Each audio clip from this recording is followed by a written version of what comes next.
सीधा बुक पे आएंगे, टॉपिक पे। पाठ का नाम है श्रम विभाजन और जाति प्रथा। देखो श्रम मतलब होता है मेहनत। क्या होता है? मेहनत। मेहनत या काम बोल सकते। विभाजन का मतलब बंटवारा।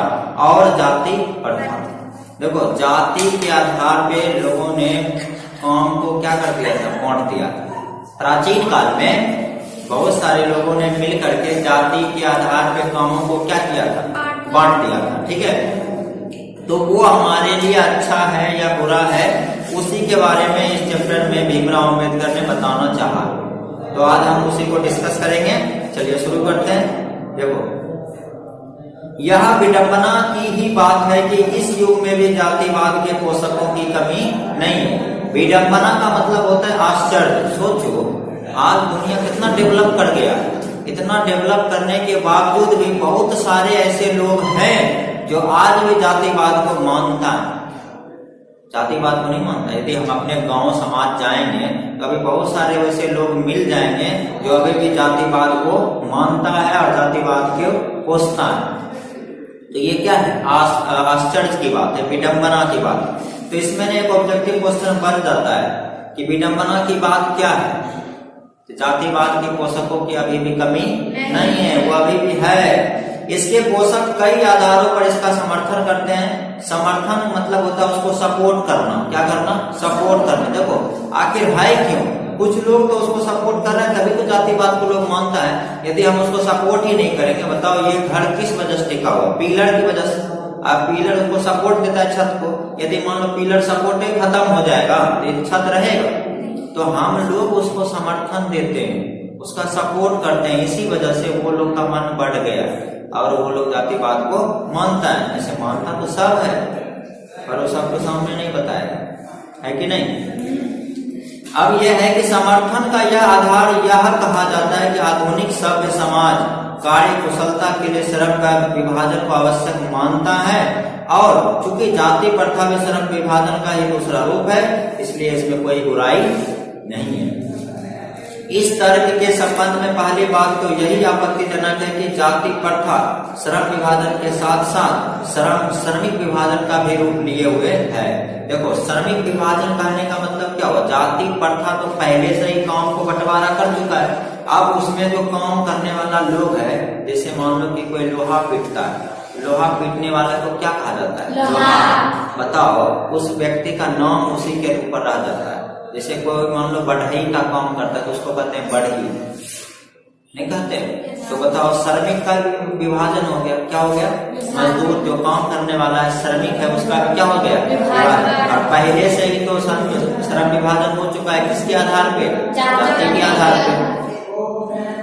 आगे, श्रम विभाजन निश्चय सभ्य समाज की आवश्यकता है, परंतु किसी भी सभ्य समाज में श्रम विभाजन की व्यवस्था श्रमिकों के विभिन्न वर्गों में अस्वाभाविक विभाजन नहीं करती है। भारत की जाति प्रथा की एक और विशेषता यह है कि यह श्रमिकों का अस्वाभाविक विभाजन ही नहीं करती, बल्कि विभाजित वर्गों को एक दूसरे की उपेक्षा ऊंच नीच भी करार देती है, जो कि विश्व के किसी भी समाज में नहीं पाया जाता।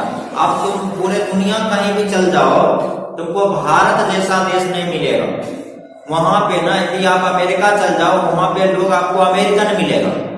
विदेश कोई भी देश चल जाओ, इंग्लैंड चल जाओ तो वहां पे ब्रिटेन के लोग, ब्रिटेन चल जाओ ब्रिटेन लोग मिलेगा, अरब चल जाओ अरबी लोग मिलेगा। लेकिन भारत में आ जाओ और पूछो कि आप कहाँ से हो, भारत, तो बोले, पूछो कि मतलब आप कौन लोग हो, वो मतलब भारत के लोग जो है ना, वो अपन धर्म का नाम लेगा, हम हिंदू हैं, मुस्लिम हैं। बताओ क्या जरूरी है ये सब चीज? यदि भारत पीछे जा रहा है या पीछे है, तो सबके पीछे एक सबसे बड़ा रीजन है जाति प्रथा। कौन रीजन है? जाति प्रथा। क्योंकि जो आदमी बड़ा बड़ा काम करता है वो अपने आप को ऊंचा समझता है, और जो आदमी छोटा काम करता है वो आदमी अपने आप को नीचा समझता है। तो कहीं ना कहीं जो बड़का लोग है, ऊंची जाति के लोग है, वो छोटका जाति को क्या करता है? दबाता है। और जो नीची जाति के लोग है ना, वो भी बड़का काम कर सकता है, पर बड़का जाति के लोग जो है ना, वो छोटके जाति के लोग को दबा देते। इस दबाने की वजह से वो छोटका जाति के लोग बड़का काम नहीं कर पाते। तो कहीं ना कहीं हमारे समाज में ही बुराई है, और उस चीज को हम तभी दूर कर सकते हैं जब हमारे अंदर शिक्षा है, और शिक्षा से ही हम सब कुछ जीत सकते हैं। इसलिए पढ़ना लिखना बहुत ज्यादा जरूरी है। एक रोटी कम खाओ और बच्चे को जरूर पढ़ाओ, है ना। तो जाति प्रथा को यदि श्रम विभाजन मान लिया जाए तो एक स्वाभाविक विभाजन नहीं है, क्योंकि यह मनुष्य की रुचि पर आधारित नहीं है। देखो, जाति प्रथा के आधार पर लोगों के काम को बांट दिया गया ना। जाति प्रथा के आधार पर लोगों के काम को क्या किया गया? बांट दिया गया। अब ये बताओ कि कोई आदमी, जैसे मान लो कि हम कुम्हार है, कुम्हार क्या करता है? मिट्टी का बर्तन बनाता है। लेकिन जैसे हम लोग पढ़ लिए तो अब हमारा मन करेगा कि उस मिट्टी के बर्तन को बनाए? नहीं, तो हमारा उसमें रुचि नहीं है। लेकिन जाति होने की वजह से हमको वही काम करना पड़ेगा। तो बताओ, ये अच्छा चीज है? ये अच्छा बांटा लोग? नहीं बांटा, गड़बड़ बांट दिया। कुशल व्यक्ति या सक्षम श्रमिक समाज निर्माण करने के लिए आवश्यक है कि हम व्यक्तियों की क्षमता इस सीमा तक विकसित करें जिससे वह अपने पेशा या कार्य का चुनाव स्वयं कर सके। तो जो भी पढ़े लिखे व्यक्ति है, जो भी अच्छे लोग हैं, उनसे ये गुजारिश है कि आप सब मिल के बैठिए और जो व्यक्ति के अंदर जो काम करने का क्षमता है उसको वो काम करने दीजिए जिसके अंदर उतना क्षमता जो काम के लिए है। लेकिन हम अपनी मर्जी से उस काम को नहीं चुन सकते। क्यों? तो हमारा सबसे बड़ा गलती है कि उस जाति में जाके हम क्या कर लिए? तो बताओ, हम जाति की वजह से आज पीछे जा रहे हैं। और लोग जो विदेश है वहां पे कोई जाति या धर्म नहीं है, इसलिए वो कहाँ जा रहा है? आगे जा रहा है। इस सिद्धांत के विपरीत जाति प्रथा को दूषित सिद्धांत यह है कि इससे मनुष्य के प्रशिक्षण अथवा किसी निजी क्षमता का विचार किए बिना दूसरे दृष्टिकोण जैसे माता पिता के सामाजिक स्तर के अनुसार पहले से ही अर्थात गर्भधारण के समय से ही मनुष्य का पेशा का निर्धारण कर दिया जाता है।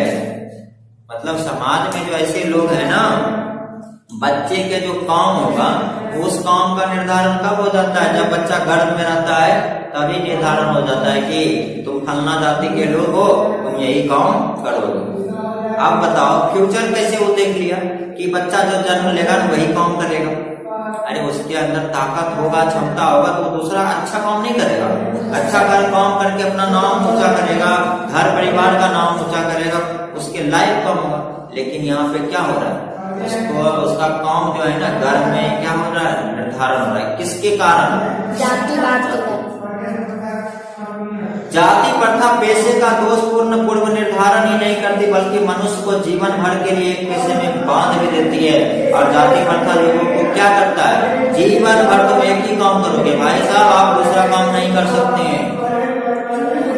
भले ही पेशा अनुपयुक्त या अपर्याप्त होने के कारण वह भूख को मर जाए।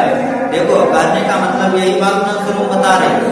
शुरू में ये बता रहे थे कि यदि आपका कोई काम जाति प्रथा के अनुसार जो काम आपका बटा हुआ है वही आप काम करोगे, चाहे आपका घर चले या नहीं चले। आधुनिक युग में भी यही स्थिति प्रायः आती है। आजकल भी यही युग है, क्योंकि उद्योग धंधा की प्रक्रिया व तकनीक में निरंतर विकास और कभी कभी अकस्मात परिवर्तन हो जाता है, जिसके कारण मनुष्य को अपना पेशा बदलने की जरूरत पड़ सकती है। ठीक है, अभी क्या होता है, जैसे मान लो कि कोई भी अभी नया अभी आधुनिक युग में क्या होता है कि बहुत सारे वर्कर लोग जाता है बाहर काम करने। कहाँ जाते हैं? काम करने बाहर जाता है। कोई कंपनी कोई फैक्ट्री में काम करता है और कंपनी में फैक्ट्री में काम करने के बाद वो सीख जाता है, लेकिन कंपनी एकाएक बदल जाता है या कोई मशीन आ जाता है उसकी जगह पे, तो वो उसका तो कोई अब काम बचा नहीं। बदले में क्या होता है? दूसरा अपने जीवन को चलाने के लिए उसको दूसरा काम चुनना पड़ता है।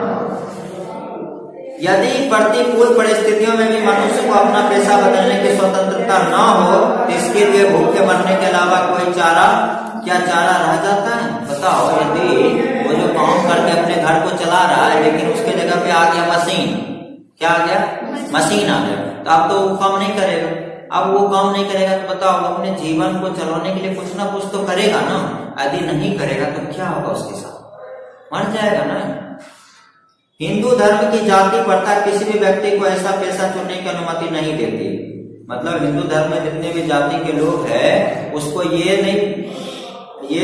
ऐसा पेशा चुनने की अनुमति नहीं देता है जो उसका पैतृक पेशा ना हो, भले उसमें पारंगत हो। मतलब जो उसका पैतृक पेशा ना हो, मतलब जो उसका पिताजी यानी उसके पिताजी के दादाजी जो उसका पूर्वज किया, पैतृक मतलब क्या होता है पूर्वज, जो उसका पूर्वज किया है वही काम तुम भी करोगे।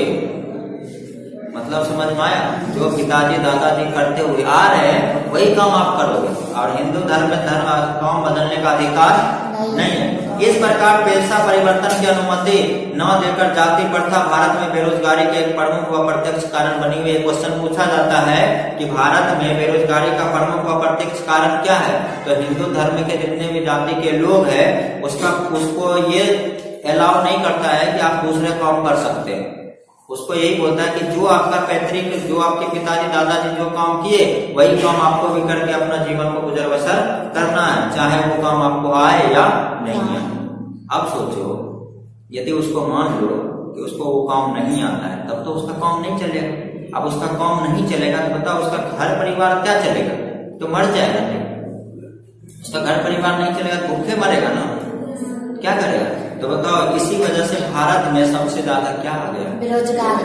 तो बेरोजगारी का सबसे बड़ा कारण क्या है, जाति प्रथा, श्रम विभाजन और जाति प्रथा। आगे चलो पैराग्राफ आगे दूसरा हम क्या कर रहे हैं। इस प्रकार हम देखते हैं कि श्रम विभाजन की दृष्टि से भी जाति प्रथा गंभीर दोषों से युक्त है। जाति प्रथा का श्रम विभाजन मनुष्य की स्वेच्छा पर निर्भर नहीं करता। मतलब जाति प्रथा जो है ना मनुष्य की स्वेच्छा, मतलब हम अपने इच्छा के अनुसार काम को नहीं चुन सकते हैं। मनुष्य की व्यक्तिगत भावना तथा व्यक्तिगत रुचि का इसमें कोई स्थान अथवा महत्व नहीं रखता। इस आधार पर हमें यह स्वीकार करना पड़ेगा कि आज के उद्योगों में गरीबी और उत्पीड़न इतनी बड़ी समस्या नहीं जितनी कि यह कि बहुत से लोग निर्धारित कार्य को अरुचि के साथ केवल व्यवस्था पूर्वक करते हैं। आज भारत में गरीबी और उत्पीड़न का सबसे बड़ी समस्या क्यों है, क्योंकि जो लोग है ना वो काम तो उसको पैतृक जो काम है वो तो उसको आता नहीं है, लेकिन जातिवाद के होने की वजह से, जाति होने की वजह से उसमें उसका मन नहीं लगता, उसमें उसका रुचि नहीं है, फिर भी वो व्यवस्था पूर्वक जाति होने की वजह से उस काम को क्या करता है। ऐसी स्थिति स्वभावतः मनुष्य को दुर्भावना से ग्रस्त कराकर टालू काम करने को कम करने के लिए प्रेरित करता है। ऐसी स्थिति में जहाँ काम करने वालों का न दिल लगता और न दिमाग, कोई कुशलता कैसे प्राप्त की जा सकती है। यदि आपको मान लिया जाए कोई काम करने में रुचि नहीं, आप उस काम को अच्छे से करोगे नहीं करोगे। सपोज दैट मान लिया जाए किसी को पढ़ने में रुचि नहीं, वह कतनो घोर घार के पिला दो नहीं पढ़ेगा। क्यों नहीं पढ़ेगा, क्योंकि उसको उस काम में रुचि नहीं। तो जिसको जिस काम में रुचि नहीं है उसको वो काम नहीं देना चाहिए। जिसको जिस काम में रुचि वही काम दो, देखो उस काम को बहुत अच्छा से करेगा, नहीं करेगा। यस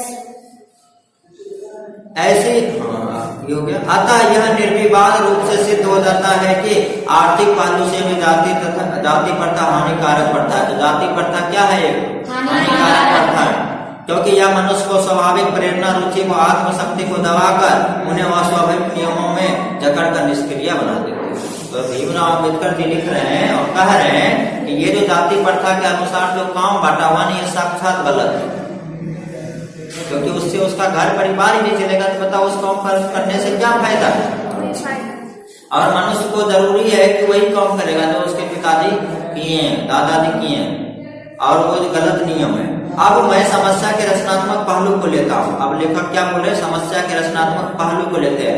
मेरे द्वारा जाति प्रथा की आलोचना सुनकर आप लोग मुझसे यह प्रश्न पूछना चाहेंगे, यदि मैं जातियों के विरुद्ध हूँ तो फिर मेरी दृष्टि में आदर्श समाज क्या है। यह क्वेश्चन पूछा जाता है कि लेखक की दृष्टि से आदर्श समाज क्या है, क्योंकि आलोचना का मतलब था बुराई करना। अभी जाति प्रथा के बारे में लेखक बहुत सारा बुराई किया ना, वो जो हम बात बोले कि हम अपना मन से बात बोले नहीं बोले, वो सब हम पढ़े समझा रहे। लेखक ये सब बात बोले, तो लेखक बोल रहे हैं कि इतना जो हम जाति प्रथा का आलोचना किए हैं, तो आप हमसे सवाल करोगे ना कि आप बताइए कि आपके अनुसार आदर्श समाज क्या है, आदर्श में से अच्छा समाज क्या है, कौन है अच्छा समाज। तो मेरा उत्तर होगा कि मेरा आदर्श समाज स्वतंत्रता, समता, भातृत्व पर आधारित होगा। तो आदर्श समाज किसको कहेंगे हम लोग, आदर्श समाज उसको कहेंगे जिसमें स्वतंत्रता हो। स्वतंत्रता का मतलब होता है आजादी, मतलब हम कोई भी काम अपनी मन से कर सकते हैं, तो वो हम आजाद हैं तब न कर सकते हैं। समता होना चाहिए, समता का मतलब सबको बराबर का अधिकार मिलना चाहिए। सब अपने मन से स्वतंत्र हो, भातृत्व होना चाहिए। भातृत्व का मतलब होता है भाईचारा। क्या होता है? तो ये तीनों जिस समाज में होगा वो समाज क्या कहलाएगा? आदर्श। तो बताओ आदर्श समाज किसको कहेंगे?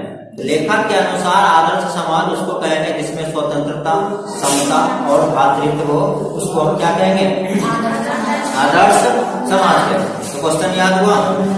तो क्या यह ठीक नहीं है? भातृत्व अर्थात भाईचारे में किसी को क्या आपत्ति हो सकती है? बताओ, यदि आप किसी के साथ भाईचारा, भाई भाई का संबंध किसी से बनाते हो तो क्या उसको कोई आपत्ति होगा? नहीं होगा। किसी भी आदर्श समाज में इतनी गतिशीलता होनी चाहिए जिससे कोई भी वांछित परिवर्तन समाज के एक छोर से दूसरे छोर तक संचारित हो सके। बोले समाज ऐसा होना चाहिए कि जो एक गांव, हम मान लो कि एक गांव होता है तो गांव का एक पहला छोर और एक अंतिम छोर होगा, तो ऐसा भाईचारा होना चाहिए कि यदि इसके यहाँ कोई प्रॉब्लम हो गया तो उस प्रॉब्लम को सिर्फ वही नहीं झेलेगा, उसके साथ साथ वहां तक झेलेगा। अगर कुछ अच्छा हो रहा है तो उस अच्छा में खुशी होता है, उस खुशी को सिर्फ अकेले वो नहीं खुश होकर के महसूस करे, उस खुशी को सब महसूस करें। तो ऐसा होना चाहिए भाईचारा, और समाज में इतनी गतिशीलता होना चाहिए। समझ में आया? Yes sir. ऐसे समाज में बहुविध हितों में सबका भाग होना चाहिए तथा सबको उसकी रक्षा के प्रति सजग रहना चाहिए। सामाजिक जीवन में आवाज संपर्क के अनेक साधन व अवसर उपलब्ध रहने चाहिए। तात्पर्य यह कि दूध पानी के मिश्रण की तरह भाईचारा का यह वास्तविक रूप है और इसी का दूसरा नाम लोकतंत्र है। अब देखो भाईचारा कैसा होना चाहिए? तो दूध और पानी जैसा होना, जैसे दूध में पानी मिला देते हैं ना, पता चलता है पानी मिला है। तो भाईचारा ऐसा होना चाहिए, सोचो। और इसी का दूसरा नाम क्या है? लोकतंत्र। लोकतंत्र बताए थे ना पॉलिटिकल साइंस में, लोकतंत्र किसको कहते हैं? लोगों का तंत्र। क्या कहलाता है? क्योंकि लोकतंत्र केवल शासन की एक पद्धति ही नहीं, लोकतंत्र मूलतः सामूहिक जीवनचर्या की एक रीति तथा समाज के सम्मिलित अनुभवों के आदान प्रदान का नाम है। लोकतंत्र किसको कहेंगे? जिसमें सभी चीजों का, सभी अनुभवों का आदान प्रदान, उसको हम क्या कहेंगे? लोकतंत्र कहेंगे। जीवनचर्या का मतलब होता है पूरा जीवन में जो होता है, जो रीति है, रीति रिवाज हो गया, जिसको हम लोग कहते हैं नियम कानून। इसमें यह आवश्यक है कि अपने साथियों के प्रति श्रद्धा व सम्मान का भाव हो। तो हमारा समाज कैसा होना चाहिए? ये नहीं कि हमारे समाज में ईर्ष्या का भावना होना चाहिए। ईर्ष्या मतलब होता है जलन, जलन का भावना नहीं होना चाहिए। हमारा समाज ऐसा होना चाहिए जिसमें हम सबको बराबर दृष्टि से देखें, सबको एक भाईचारे की दृष्टि से देखें, तब वो समाज अच्छा समाज कहलाएगा और उस समाज को हम क्या कहेंगे? आदर्श। ठीक है।